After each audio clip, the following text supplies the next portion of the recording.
अस्सलाम वालेकुम, मेरा नाम है दिल उस्मान। मेरा एक दोस्त है हमज़ा। हमज़ा कहता है कि जी मेरा एक्सपीरियंस है आउट ऑफ कंट्रीज़ के अबाउट कि मैं बहुत सारी कंट्रीज़ में घुमा फिरा हूँ, मैं बहुत सारी कंट्रीज़ में गया हूँ। लेकिन जो मेरा एक्सपीरियंस है वो ये है कि बंगाली, बंगाली के काम आता है। इसी तरह से इंडियन जो है वो इंडियन के काम आ जाएगा और उसके बाद जो मुसलमान है, बड़ी माज़रत के साथ कह रहा हूँ कि जो मुसलमान है, मुसलमान के काम नहीं आता है। और उसके बाद अगर पाकिस्तानियों की बात की जाए, उनका तो लेवल ही हो रहा है ना कि पाकिस्तान के काम बिल्कुल भी नहीं आएगा। वो हर एक चीज़ में पाकिस्तानी स्पेशली अपना मफ़ाद देखते हैं कि मेरा इसमें क्या फ़ायदा होगा। आप किसी भी चीज़ को उठाकर देख लीजिए, आप किसी आउट ऑफ कंट्री में देख लीजिए कि वहाँ पर पाकिस्तानी के काम नहीं आएगा और उसके बाद अगर वो अपनी कंट्री के अंदर किसी फ़र्म वगैरह में कोई जॉब कर रहे हैं, तो वहाँ पर उनकी कोशिश होती है कि वो दूसरे की टाँग खींचकर जो है ना, वो खुद आगे बढ़ने की ट्राई करे, खुद आगे बढ़ने की कोशिश करे। अगर कोई बिज़नेस वगैरह कर रहा है तो उसमें फ्रॉड वगैरह हो रहे हैं। तो पता नहीं भई हमें क्या हो गया है, हम किस जो है ना वो मंज़िल की तरफ चल पड़े हैं। इवन कि हमारा बिल्कुल भी ये रास्ता नहीं है, हमारा रास्ता ये था कि मुसलमान ने मुसलमान के काम आना था और पाकिस्तान इस्लामिक कंट्री है, तो इसके अंदर जो है ना फ्रॉड की रेशियो बहुत कम होनी थी। लेकिन अनफॉर्चुनेटली पाकिस्तान के अंदर फ्रॉड की रेशियो का लेवल और ही है। मैं खुद से अपना पर्सनल एक्सपीरियंस बताता हूँ कि मैंने अपना घर बनाया। एक छोटी-सी एग्ज़ाम्पल आपको बताता हूँ कि मैंने अपने घर के अंदर एक काम करवाना था और उसमें क्या हुआ कि जो बंदा आया काम करने के लिए उसने इतनी बड़ी दाढ़ी रखी हुई, उसके बाद उसके सर के ऊपर टोपी भी थी। यानी कि इस्लामिक टाइप का वो बंदा लगता था। फुल उसका जो हुलिया था ना वो इस तरह का था। तो मुझे क्या कहता जी मैं आपका ये काम कर दूँगा, तो मैंने कहा भई करो फिर इसको। तो मुझे कहता कि जी आप मुझे ऐसा करें, पेमेंट पहले कर दें, मैंने कुछ मटीरियल वगैरह लेकर आना है ताकि आपका काम जो है वो प्रॉपर तरीके से हो जाए, मैं जल्दी इसको कर दूँगा।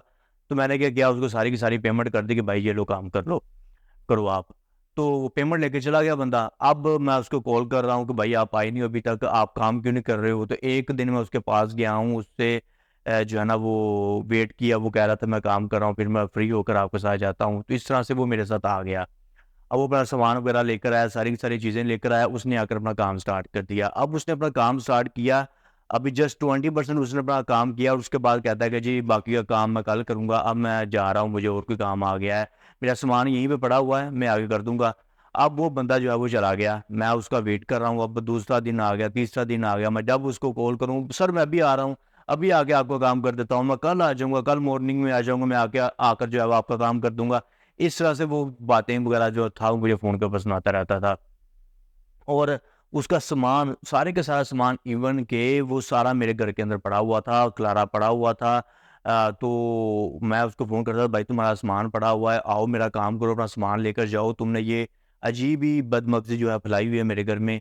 तो वो क्या कहता था कि सर बस मैं आ रहा हूँ, मैं बस ये हो गया, मैं वो हो गया, कभी जी मेरा वो एक्सीडेंट हो गया किसी रिश्तेदार का, मैं वहाँ पर चला गया, इवन कि वो अपने वो काम वगैरह में लगा होता था, जो भी उसने काम वगैरह करने होते थे। तो वो फिर इस तरह से मुझे टॉल-मटोल करता रहता था। एक दिन फिर जब 1-2 महीने गुज़र गए, उसका सामान भी पड़ा हुआ है, इसी तरीके से काम रुका हुआ था। तो मेरे घरवाले भी मुझे परेशान कर रहे थे, मेरे घरवाले भी मुझे सुना रहे थे कि वो अभी तक आकर उसने अभी तक काम क्यों नहीं किया आपका? तो पैसे आपसे लेकर वो चला गया। तो फिर मैंने उसको 1-2 महीने के बाद फिर कॉल की। फिर उसको कॉल की तो वो कहता हाँ यार मेरा सामान तो वहाँ पर पड़ा हुआ है। फ़ौरन से आया, आकर मुझे कहता भाई वो मुझे ना वो मशीन दे दो मुझे, मैंने वो लेकर जानी है, मैंने ना वो छोटा-सा काम करना है। मैंने कहा यार तुम्हें शर्म नहीं आती है? सबसे पहले हम पाकिस्तान में रह रहे हैं, उसके बाद तुम मुसलमान हो। मुसलमान की डेफ़िनेशन क्या है? मुसलमान की डेफ़िनेशन यही है ना कि एक मुसलमान दूसरे मुसलमान की ज़ुबान और हाथ से महफ़ूज़ रहे और उसके बाद जो है ना वो मिसबिहेव नहीं करना चाहिए, हमें एक-दूसरे के साथ इस तरह का से बात नहीं करनी चाहिए। तुम अब 2 से 3 महीने के बाद आए हो यहाँ पर आकर मुझे कह रहे हो कि भाई वो मेरी मशीन दे दो, मैंने वो एक काम छोटा-सा मेरा है वो मैंने करना है। तो मैंने कहा जो मेरा काम तुमने पकड़ा हुआ है, एडवांस में सारे के सारे पैसे तुमने ले लिए हुए हैं, अब वो वाला काम कौन करेगा? तो अब वो वहाँ पर अच्छा तू मेरा सामान रख ले, तू मुझे सामान ना दे लेता हूँ, तू काम क किससे करवा लेगा, क्या हो जाएगा? मेरा सामान नहीं देगा तो मेरा काम नहीं होगा, तू रख ले। इस तरह से उसने इस तरह की वो मिसबिहेव उसने मेरे साथ किया और उसके बाद चला गया। अब जाने के बाद एक बंदे को और जो मौलवी टाइप बंदा था, उसकी दाढ़ी रखी हुई, टोपी उसके सर के ऊपर थी, अब उसको उसने भेज दिया। आप इमेजिन कीजिए, आप नेचर चेक कीजिए इन लोगों की, नमाज़ें पढ़ेंगे, ये सारा का सारा कुछ करते हैं, लेकिन इन लोगों को पता नहीं क्या हो गया। मुझे तो समझ में बिल्कुल भी नहीं आ रही है। ये रियल एग्ज़ाम्पल मैं आपको बता रहा हूँ, जो रिसेंटली मेरे साथ हुआ। अभी क कुछ ही दिन हुए हैं, ये वाला मेरे साथ मामला हुआ है कि अब वो वहाँ पर उसने दूसरे बंदे को भेज दिया कि जाओ यार उससे मेरा सामान लेकर आओ। वो आया मेरे पास आकर कहता जी वो रो रहा है, वो मेरे पास आ रहा है, कह रहा है मेरा सामान लेकर आओ, काम का सीज़न स्टार्ट होने वाला है, सर्दियाँ आने वाली हैं, तो फर्नीचर वगैरह का काम आप समझ ही गए होंगे कि काम किस तरह का था। तो फर्नीचर का काम जो होता है उसके ऑर्डर वगैरह आने होते हैं जब सर्दियाँ जो स्टार्ट होती हैं, क्योंकि शादियों वगैरह का सीज़न आना होता है।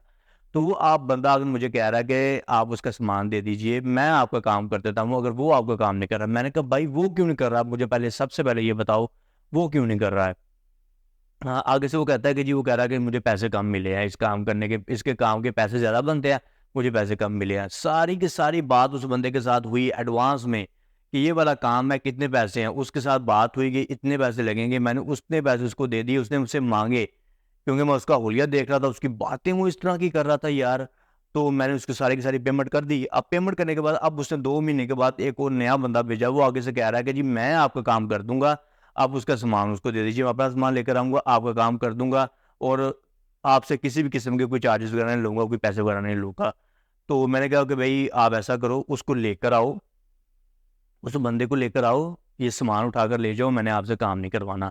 मैं किसी और से काम करवा लूँगा लेकिन मैंने आपसे काम नहीं करवाना। अब मैं अपने तरीके से काम करवाऊँगा जो भी मैंने अपना काम वगैरह करवाना है।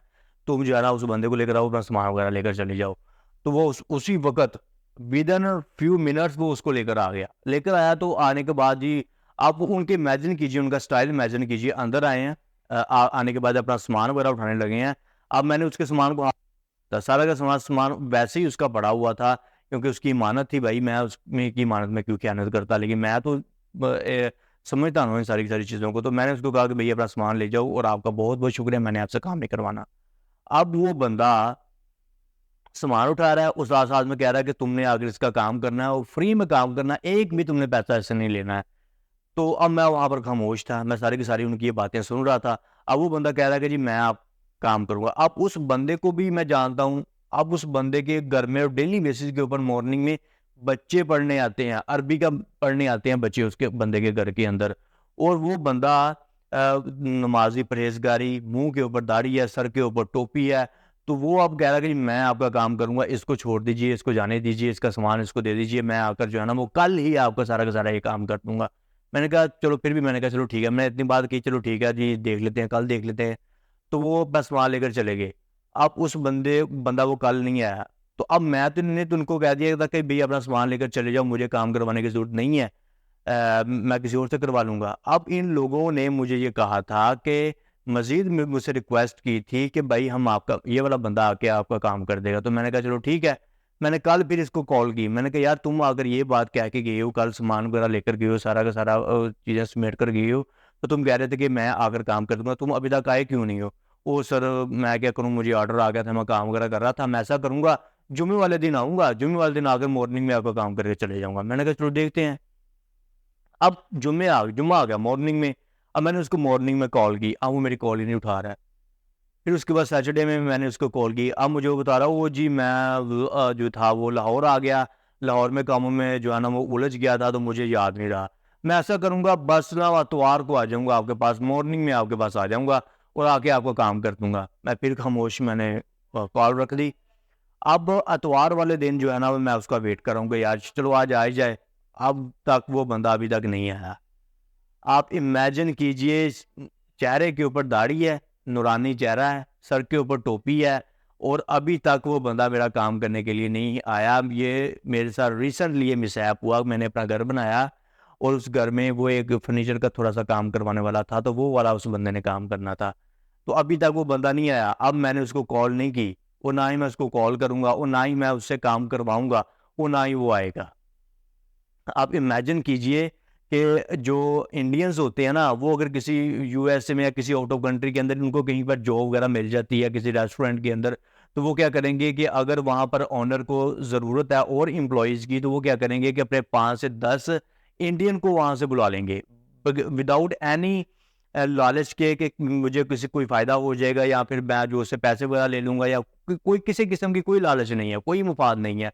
वो वहाँ से 5 से 10 और इंडियंस को वहाँ पर बुला लेंगे, रल मिल के जो है वो काम करेंगे, हमारे कंट्री का भी फ़ायदा है, उसके बाद चलो कंट्री को साइड के ऊपर छोड़ो, यार इस बंदे का तो फ़ायदा है ना, इसको तो रोज़गार मिल गया, चलो इसको तो जो है ना वो अच्छी जॉब मिल गई है, ये अपने घर में पैसे वगैरह भेजेगा, जिसका सिस्टम चल जाएगा और उसी तरीके से बंगालियों को आप देखेंगे तो बंगाली भी इसी तरह से करेंगे। जहाँ पर एक बंगाली आपको काम करता हुआ नजर आएगा ना, तो चंद दिनों के बाद वहाँ पर 10 बंगाली और होंगे। इट मीन्स कि आप इंडिविजुअल बंगाली को या इंडियन को या किसी और कंट्री वगैरह के जो कि इस तरह से अपने बारे में सोचते हैं, अपनी कम्युनिटी का सोचते हैं, वहाँ पर आपको ये मिलेंगे। तकरीबन 5 से 10 बंगाली या इंडियन एक टाइम में काम करते हुए आपको वहाँ पर मिलेंगे। लेकिन अफसोस के साथ पाकिस्तानी ऐसा नहीं करते हैं। पाकिस्तानी को लालच होती है। अभी एक छोटी सी एग्जांपल आपको और बताता हूँ कि एक पाकिस्तानी वहाँ पर आउट ऑफ कंट्री के अंदर जो है ना वो रहता था, उसका एक रिश्तेदार रहता था पाकिस्तान के अंदर। अब वो रहता था जी यूरोप में, फ्रांस के अंदर, राइट। अब वो फ्रांस में रहता था, तो अब यहाँ पर पाकिस्तानी उसको फ़ोन कर रहा था, उसको कॉल वगैरह कि भाई मेरे मेरे लिए भी कोई जॉब वगैरह ढूंढ दो, वीज़ा कोई भेज दो, मुझे भी यहाँ पर बुला लो। तो वो आगे से पता क्या कहता था कि तुमने अगर यहाँ पर आना है ना, तो तुमने मेरी बेटी के साथ शादी करनी होगी, और मेरी बेटी के अंदर खुदा न खास्ता इस तरह के मिसहैप्स वगैरह हैं, तो तुम मेरी बेटी के साथ शादी कर लो, मैं तुम्हें यहाँ पर बुलाऊंगा भी और तुम्हें सेटल भी कर दूंगा। तो मुझे क्या फ़ायदा होगा तुम्हें यहाँ पर बुलाने का। तो फिर इस तरह से वो जो है ना वो ब्लैकमेल वगैरह करते हैं कि तुम आओगे तो मुझे ये वाला फ़ायदा होना चाहिए। आप इमेजिन कीजिए, आप मेंटालिटी का आप सोचिए कि इनकी मेंटालिटी किस तरह की हो चुकी है कि मेरा कोई फ़ायदा नहीं है, मैं उसको को क्यों बुलाऊं। और इनके अंदर एक और चीज़ बहुत जो है ना वो कसरत के साथ पाई जाती है। एक और एग्जांपल मैं अपनी आपको शेयर करता हूँ अपने आपके साथ, कि मैं एक फ़र्म के अंदर काम करता था, पाकिस्तान की फ़र्म है, मैं उसका नाम नहीं लूँगा, बहुत बड़ी फ़र्म है वहाँ पर। तो वहाँ पर मेरा एक सीनियर था, एक दिन मुझसे आकर कहता कि जी मुझे पैसे चाहिए, 20,000 रुपये का अरेंज कर दो आप। मैंने मेरी एक ज़रूरत है। तो मैंने कहा भाई इसको ज़रूरत तो होगी, तो अल्लाह का शुक्र है। तो मैंने उसकी हेल्प की, उसको पैसे वगैरह दे दिए। अब मैं उसके अंडर काम करता था। अब उस बंदे ने मेरे ऊपर प्रेशर डालना शुरू कर दिया कि वो जो तरीका कौन है ना कि जिसके आप काम आओ, जिसकी आप हेल्प करो, जिसकी आप मदद करो, उसके शर से भी बचो, राइट। तो ये वाला जो एलिमेंट है ना, ये बहुत हमारी कौम के अंदर पाया जा रहा है इस वक्त। पता नहीं ये लोग किस रास्ते के ऊपर चल पड़े हैं। तो वो वाला जो बंदा था, उसने पैसे भी ले लिए।